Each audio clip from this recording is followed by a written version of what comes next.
पिता ने बनाया बेटी को हवस का शिकार। नमस्कार जोहार, मैं हूं सुमित कुमार।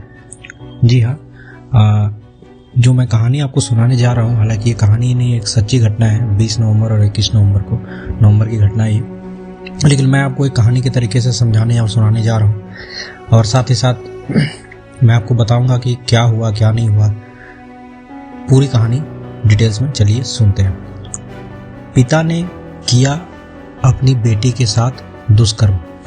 ये घटना जो है वो भागलपुर जो डिस्ट्रिक्ट है, जो जिला है बिहार का, उसके सुल्तानगंज थाना का है। एक्चुअली एक महिला रहती है। महिला पहली शादी करती है। पहली शादी करने के बाद उसका अलग हो जाती है, पहले पति से वो अलग हो जाती है, तलाक हो जाता है। फिर वो दूसरी शादी करती है। दूसरी शादी से उसको उसका एक बेटी जन्म होता है, मतलब दूसरी शादी से उसका एक संतान होता है, और वो दूसरे पति से भी अलग हो जाती है। फिर वो तीसरी शादी करती है 2019 में, लास्ट तीसरी शादी करती है। और जब वो तीसरी शादी करती है तो अपनी बेटी को ले करके अपने ससुराल आ जाती है, अपने पति के साथ रहने लग जाती है। हालांकि जब वो तीसरी शादी करती है तब उसकी बेटी की उम्र ज़्यादा से ज़्यादा 6-7 साल रही होगी। 2019 की बात है ये।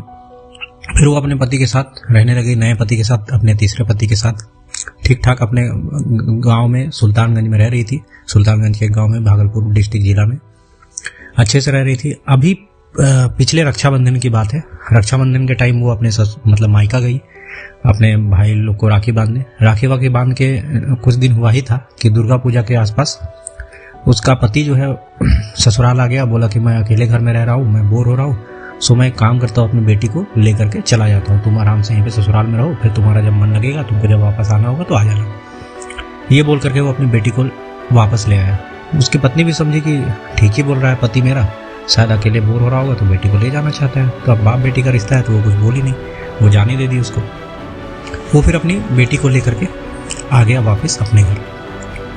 फिर एक दिन क्या हुआ, 20 नवंबर की रात की घटना है ये। 20 नवंबर की रात को अचानक से उसके घर से चीख पुकार की आवाज़ आने लगी। मतलब जो आरोपी है उसके घर से जोरों जोरों से चीख पुकार की आवाज़ आई। पड़ोस के लोगों ने सुना तो फिर उन लोगों को कुछ समझ में नहीं आया। रात में वो लोग कुछ इससे पहले कि कुछ जान पाते, वो लोग सोचे कि लड़की की मम्मी को फ़ोन करेंगे, लेकिन उस दिन रात में वो लोग फ़ोन नहीं किए। शायद चीख पुकार थोड़ी देर बाद शांत हो गई तो वो लोग भी शांत हो गए। फिर दूसरे दिन वो क्या किया, वो आरोपी अपनी बेटी को फिर से ससुराल ले जाके छोड़ने ही वाला था, या शायद छोड़ दिया था।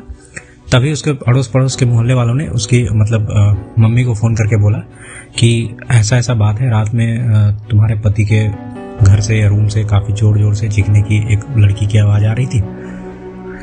फिर जो है सो लड़की समझ जाती है, औरत समझ जाती है। फिर उसकी बेटी जो है पूरी कहानी सुनाती है उसको कि कल रात मेरे मुंह बोले पिता ने मेरे साथ गलत काम किया।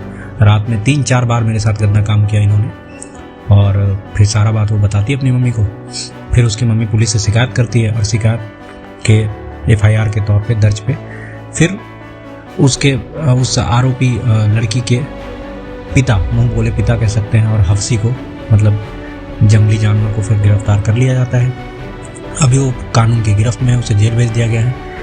लेकिन मैं आपको ये कहानी इसलिए सुनाया ताकि आप ये समझ पाओ कि समाज किस ओर जा रही है और समाज का सोच किस तरीके से बदलता जा रहा है। हमें ये सोच को बदलने की ज़रूरत है। प्लीज़ कृपया करके ऐसी गंदी हरकत ना करें जिस हरकत को 4 आदमी के बीच में सुनाने में भी आपको ख़राब लगे।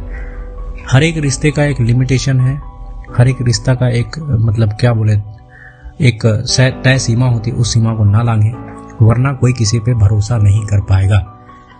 चलिए, मैं इससे पहले अपनी कहानी को ख़त्म करता हूँ। आप मेरे चैनल को जरूर सब्सक्राइब करिएगा, और अगर आपको कुछ आपकी राय हो इस वीडियो से रिलेटेड तो कमेंट सेक्शन में ज़रूर बताइएगा। नमस्कार जोहार, मैं सुमित कुमार।